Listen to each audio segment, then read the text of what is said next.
Perjalanan saya masih jauh. Saya lanjutkan kisah perjalanan hidup seorang anak manusia. Kita seringkali mendengar ya, orang Kristen tuh kalau disakiti kok kenapa nggak balas ya? Orang Kristen tuh kalau disakiti kok diam aja, kenapa nggak balas? Banyak orang Kristen tuh kalau dijahatin orang itu diam, dia cuma menangis di hadapan Tuhan, dia berdoa menangis di hadapan Tuhan, dia tidak pernah membalas.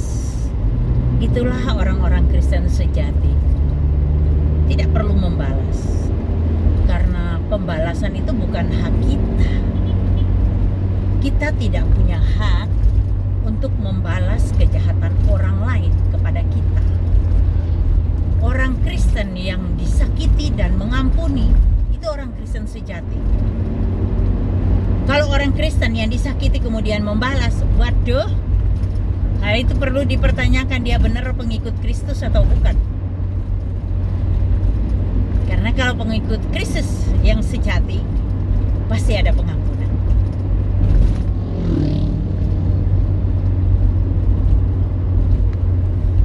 Ya, kalau orang yang memang belum mengerti, orang yang tidak tahu kebenaran firman Tuhan, mengaku orang Kristen tapi tidak berpegang pada firman Tuhan dalam kehidupannya, tidak menjadi pelaku firman, tentu dia tidak bisa melakukan perintah Tuhan seperti mengampuni ini. Karena mengampuni ini butuh komitmen.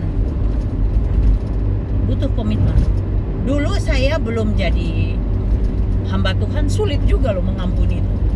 Saya belum jadi orang Kristen dan saya masih belum jadi hamba Tuhan seperti sekarang. Saya tidak bisa mengampuni. Saya tidak bisa mengampuni perbuatan suami saya, itu saya tidak bisa mengampuni. Dendam luar biasa. Dendam yang membara. Seandainya membunuh itu tidak ada dosa dan itu tidak masuk penjara, mungkin sudah aku lakukan. Saking bencinya. Itu aku dulu.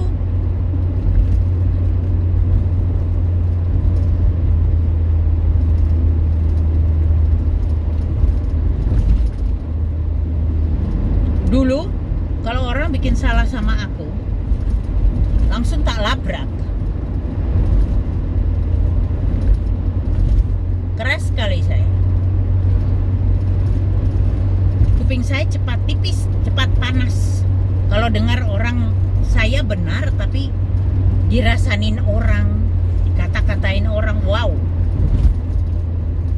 Emosi saya cepat sekali muntah. Emosi saya cepat sekali naik. Karena saya tidak mengenal Tuhan, saya tidak mengenal Tuhan Yesus, saya tidak tahu kebenaran firman-Nya.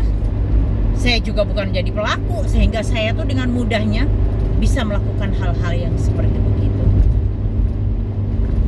Tapi sejak saya dijamah Tuhan dan Tuhan mengubah kehidupan saya, terakhir hal yang paling berat dalam hidup saya adalah mengampuni.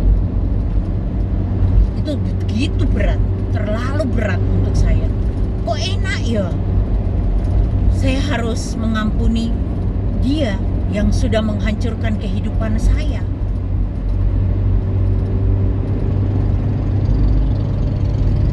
Itu dendam yang ada. Saya tidak bisa melihat dia atau mendengar namanya. Orang menyebut namanya tuh darah saya mendidih. Akhirnya apa? Saya sakit-sakitan. Banyak sekali penderitaan jasmani saya. Tubuh saya sakit. Penyakit apa yang tidak pernah kena? Hampir semua pernah kena. Kalau saya masih ada saat ini sebagaimana saya ada, semuanya karena kemurahan Tuhan. Tuhan begitu baik.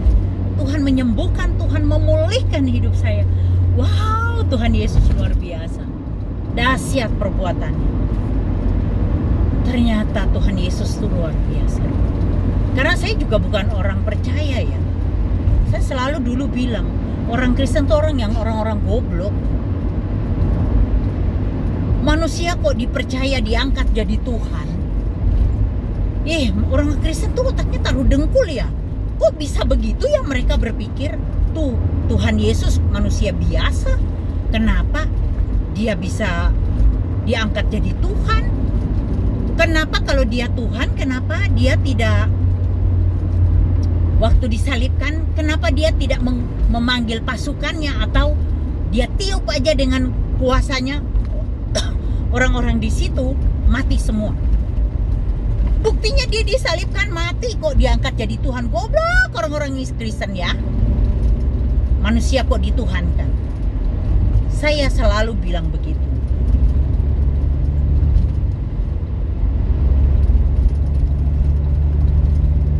Karena saya tidak mengerti. Saya berpikir tentang Tuhan itu hanya dengan otak saya yang segumpal kecil ini aja.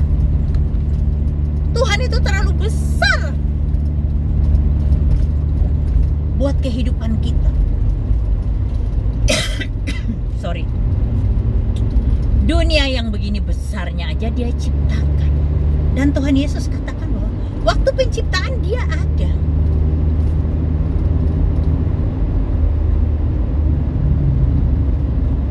Dia Alfa dan Omega, dia awal dan akhir.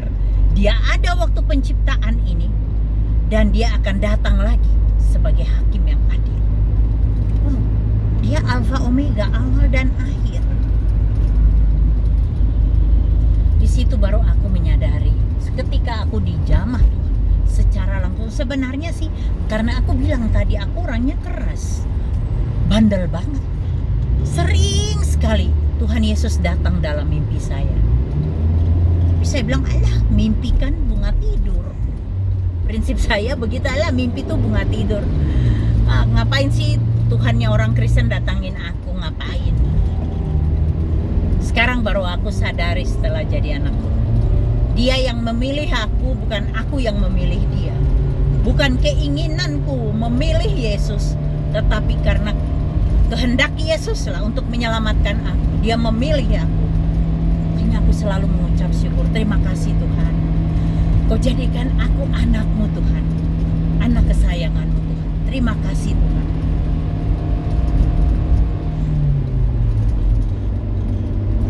Aku terlalu sombong dengan mengatakan orang Kristen itu bodoh. Kenapa bisa percaya sama Yesus yang hanya manusia biasa? Sampai satu waktu Tuhan Yesus datang dalam kondisi tidak tidur. Karena kalau tidur nanti saya bilang, alah, mimpi bunga tidur lagi, karena bandel kan. Tuhan tahu. Dan ketika saya mengantar satu orang teman saya ke Temanggung, di Temanggung itu ada pendoa orang Katolik, dokter gigi, suami istri dokter gigi, dokter Lisa dan dokter Irawan. Mereka tuh pendoa, sering mendoakan orang dari Jakarta, dari mana sama. Aku juga begitu, sering mendoakan orang-orang dari luar yang datang. Nah, waktu itu saya antar teman saya yang orang Katolik ini untuk didoakan. Ya, saya cuma nonton aja ngeliatin mereka. Tapi tiba-tiba ada suara yang, orang doa kok kamu ngeliatin terus. Suara itu jelas, begitu jelas di kuping saya. Tiba-tiba ada timbul rasa malu yang luar biasa. Saya tertunduk. Tapi saya tidak ikut mereka berdoa loh. Saya hanya tunduk diam aja. Juga tidak memikirkan apa-apa. Ketika itulah saya merasakan ada tangan yang diletakkan di atas kepala saya. Saya penasaran, apakah ini dokter Lisa atau dokter Irawan? Saya pengen lihat, sehingga saya memicingkan mata saya kecil-kecil. Saya melihat ke bawah kanan saya. Begitu saya lihat ke kanan bawah saya, kan saya harusnya bisa membedakan mana dokter Lisa, karena dokter Lisa pakai rok. Tentu kaki bagian bawah betisnya akan kelihatan. Kalau dokter Irawan pakai celana panjang, tentunya bisa tahu saya. Tapi ketika saya memicingkan mata itu, yang saya lihat adalah ada jubah putih yang bersilau. Nah, timbul lagi pikiran dalam pikiran saya, aduh siapa lagi ini? Karena setiap kalau saya sholat malam, saya wirid, itu juga ada yang ngelilingin aku. Sehingga saya bertanya-tanya, siapakah ini?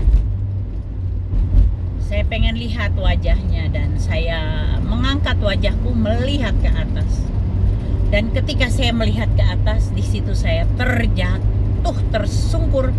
Ini tubuh tidak ada tulang rasanya. Tidak mampu menggerakkan tanganku atau kakiku. Ketika di jamah Tuhan, kita tidak punya kuasa apalagi untuk mengangkat tubuh kita sendiri pun tidak mampu. Seperti hanya saya rasakan saya tubuhnya seperti seonggok daging yang tidak bisa apa-apa. Disitulah saya menangis. Disitulah pertobatan saya terjadi.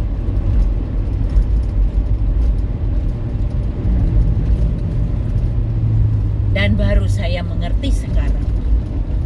Kini ku mengerti sekarang. Kau tolong padaku.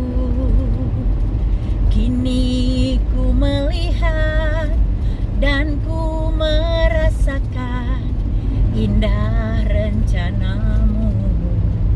Rencana Tuhan itu begitu indah dalam hidup kita.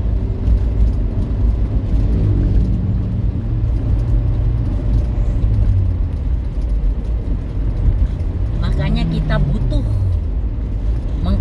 mengampuni, butuh pengampunan Tuhan, dan juga kita butuh mengampuni orang lain yang bersalah pada kita.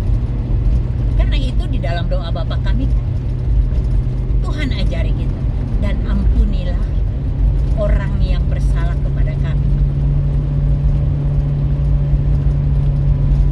Itu sudah jelas-jelas doa yang komplit ya, sangat komplit. Semuanya sudah ada di dalam doa Bapa kami. Tuhan mengajari kita untuk mengampuni orang lain yang bersalah kepada kami. Mungkin saat ini kamu yang menonton video ini sedang sakit hati, sedang terluka, sedang marah, sedang dendam. Ampuni.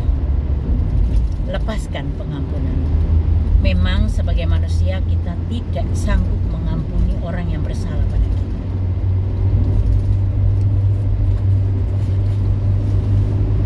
Kita tidak sanggup mengampuni orang yang bersalah pada kita.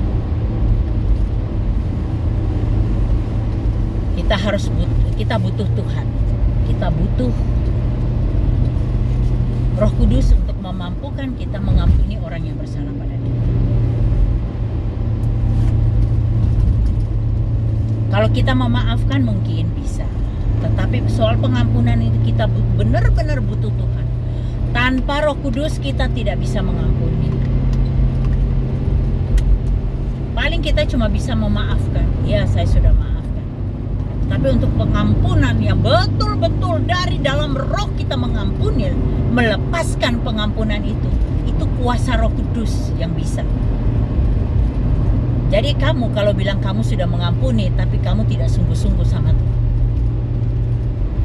tidak mungkin.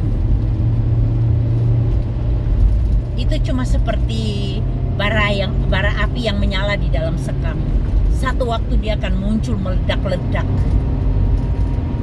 Karena itu cuma sampai di batas memaafkan, bukan pengampunan. Pengampunan itu kita butuh pertolongan Tuhan. Tanpa Tuhan kita tidak bisa mengampuni. Kita harus betul-betul punya satu hubungan yang akrab dengan Tuhan. Kita minta pengampunan dari Tuhan dan kita minta Tuhan mampukan kita juga untuk mengampuni orang lain yang bersalah pada kita. Prinsip-prinsip orang Kristen itu keren banget. Keren banget.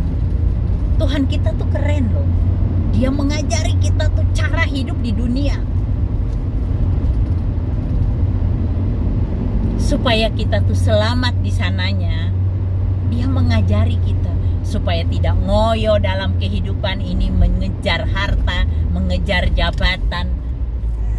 Tidak usah serakah, karena nanti dipertanggungjawabkan di sana berat. Oke, tetap harus andalkan Tuhan supaya kita dimampukan Tuhan untuk mengampuni orang yang bersalah pada kita. Ada satu kejadian beberapa tahun yang lalu, mungkin 10 tahun lalu apa ya, kejadian seorang anak cewek yang dibunuh mantan pacarnya di Jakarta. Saya lupa namanya, Sarah apa kalau tidak salah. Dia anak tunggal, anak satu-satunya dari bapak ibunya. Tentunya saya seorang ibu, saya bisa merasakan bagaimana cintanya bapak ibunya sama anak ini. Dan ketika anak ini dibunuh, papa mamanya bisa mengampuni. Wow, itu kalau nggak salah aslinya mereka orang Jogja. Wah, kalau di suku-suku yang lain pasti sudah menuntut pembalasan lagi. Dia harus dihukum mati. Bahkan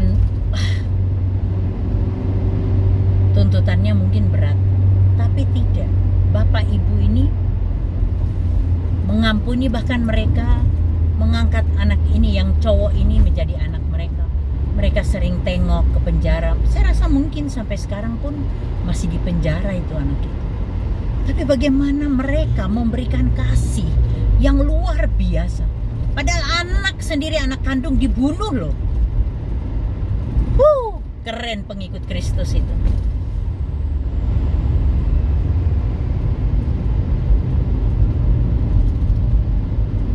Masalah penghakiman itu kan bukan hak kita ya. Jangan kita mengambil hak Tuhan.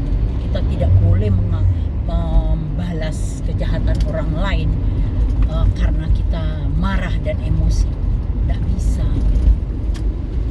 Hukum tetap berjalan di negara ini. Hukum berjalan, tetapi kita harus mengampuni.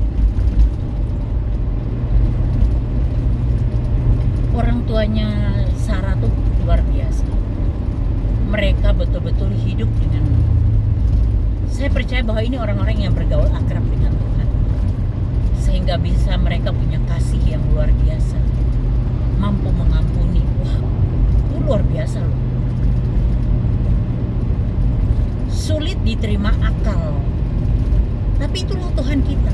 Perbuatannya selalu ajaib. Dan saya percaya bahwa itu kerjaannya Roh Kudus. Dia mampu memberikan mereka kemampuan untuk mengampuni dan memberikan kasih yang mengalir begitu besar dalam hatinya kedua sepasang suami istri ini untuk mengasihi pembunuh anaknya. Tidak semua orang Kristen mampu melakukan hal itu. Tidak semua.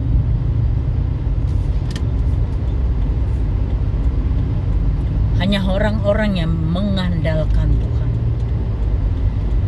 menerima takdir baik dan buruk dalam kehidupan, dengan selalu ada ucapan syukur. Itulah orang pelaku-pelaku firman yang benar. Oke, Bapak Ibu Saudara, aku berdoa dan berharap semua pendengar video yang menonton video ini, kalau saat ini ada rasa marah, dendam, sakit hati, lepaskan. Mohon pertolongan Roh Kudus untuk melepaskan semua itu dan mengampuni orang yang bersalah kepada kamu. Oke, ketemu lagi cerita kisah perjalanan hidup seorang anak manusia dengan versi yang berbeda, karena kehidupan anak manusia selalu unik untuk diulik-ulik dan didengar, yang bagus dijadikan pedoman kita untuk melangkah ke depan, jadikan cermin untuk melangkah dalam kehidupan kita, dan yang buruk dibuang, dilepaskan, jangan disimpan. video ini memberkati Bapak Ibu Saudara, share buat mereka yang membutuhkan. Tuhan Yesus